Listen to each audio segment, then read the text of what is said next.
Today I am sitting in Layla's gymnastics practice, and I wanted to talk historical information as to what led up to the situation that I took little Mario out of public school. And it's primarily just historical data for myself, because I'd rather keep this kind of video uploaded versus taking up space in my memory, so that way years from now I can look at it and be like, damn, that was a struggle.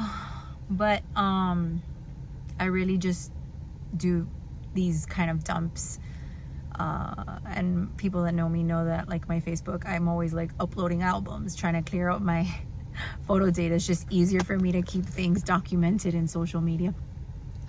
But I wanted to talk historical information. So little Mario, since he was 2, and we noticed that he was a little bit delayed in language because he wasn't speaking a certain amount of words. I had already experienced that with Christopher, so I got him into early steps. And we did that whole process. And since we've had him in speech therapy 2 to 3 times a week, whatever was feasible, because obviously it's out of pocket because it's based off deductibles. And this has been since he was 2 years old. And I've gone through Kendall Speech and Language, I've gone through BMV, I've gone to, currently I'm at Children's First, to several different speech language locations, done evaluations. I've taken him to a neurologist at some point. I also did the tubes in his ears. I took out his alanoids and all of the other stuff that could have prevented some sort of articulation gap. He did a hearing test at one point, and he was a little bit muffled in one ear, which explained a lot of the delay. Just because imagine trying to hear as a child as if you're hearing underwater. So during his developmental stage, that could have impacted, his learning ability to be able to say and repeat after your words. So we've done all of that. Getting to elementary school has had amazing teachers. I would say until this year has been a little bit rough. It's been a little bit of a different style. And a lot of things happened within last year's school year that impacted his 3rd grade, impacted his 4th grade, because when he went into, obviously after COVID, he went into 3rd grade.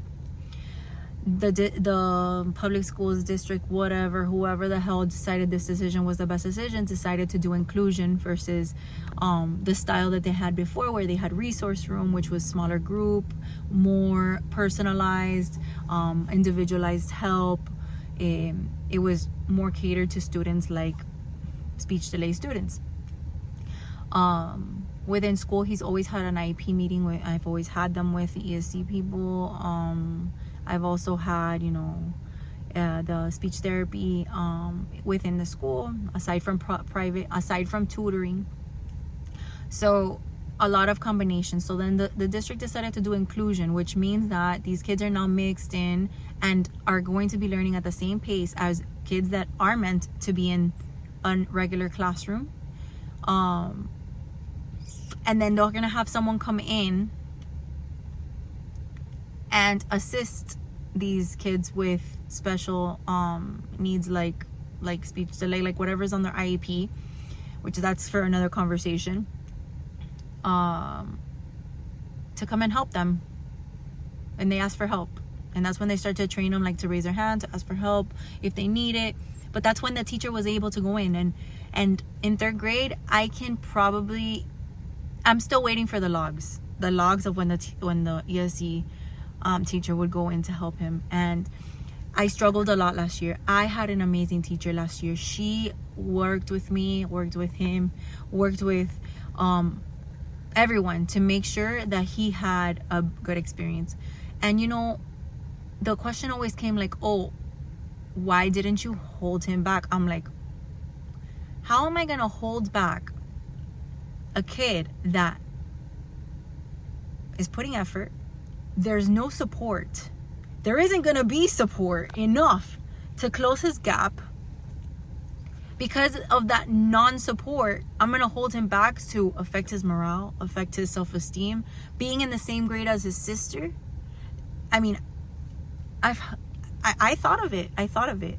But I refuse to even let that be an option, because it doesn't matter to me what the school says, because at the end of the day, I would never let my child fail.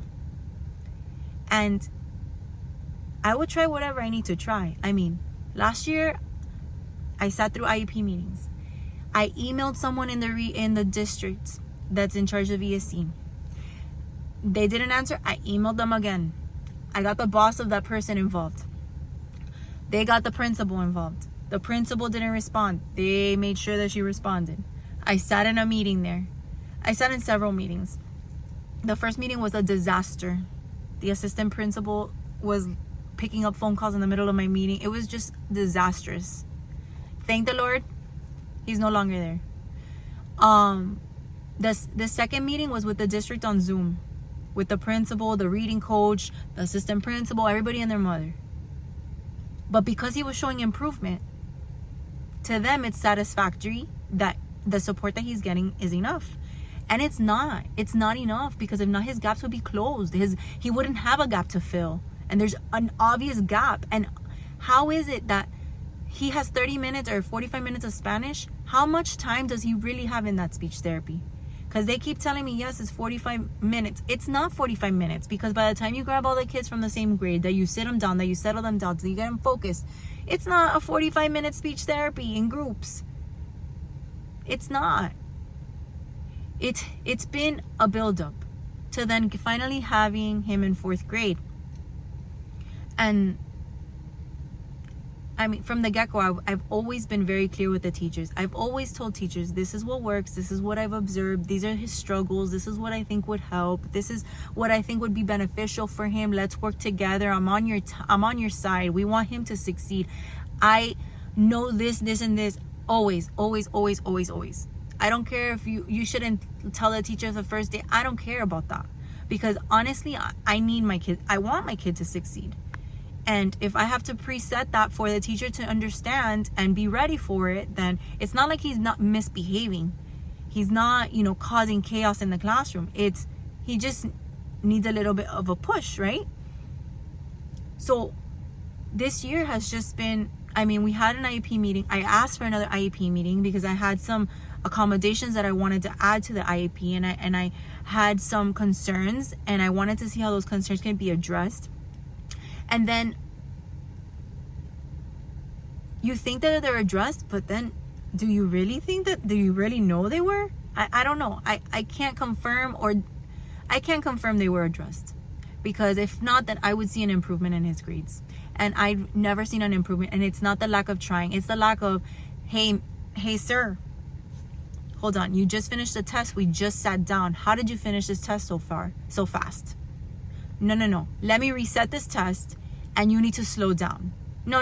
It's one and done right now. It's one and done. Like, how many F's does it take for there to be additional intervention within the classroom for his needs?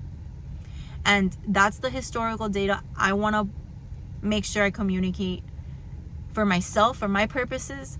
And I'm sure plenty have had experiences like this, but I needed to make sure that I documented my historical data for what has been done, what has been tried. I'm not gonna try anymore. I'm done. And we do have the plan is that I finish virtual this year with him, and then starting on August, we found a small private school, and he got approved for the scholarship, the step up scholarship for private school. And the plan is to put him there.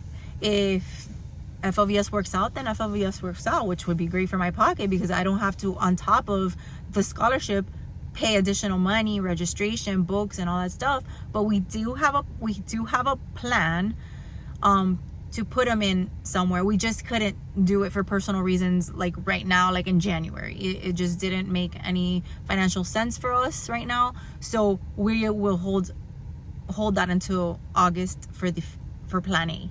And then if plan A doesn't work out because plan B, which is virtual, works, then we'll do that. But we made this decision with all the plans, and me going to the meeting in the school and finding the school that I thought would be best for him, and able to close the gaps that I need on top of getting the speech therapy, on top of getting tutoring. So historical data has been completed. If you can watch this video, you don't have to. It's really just for me. But I wanted to provide information to document everything that I've done until now, to make sure that I held myself accountable, making sure that I did everything that I believed was right for my kid.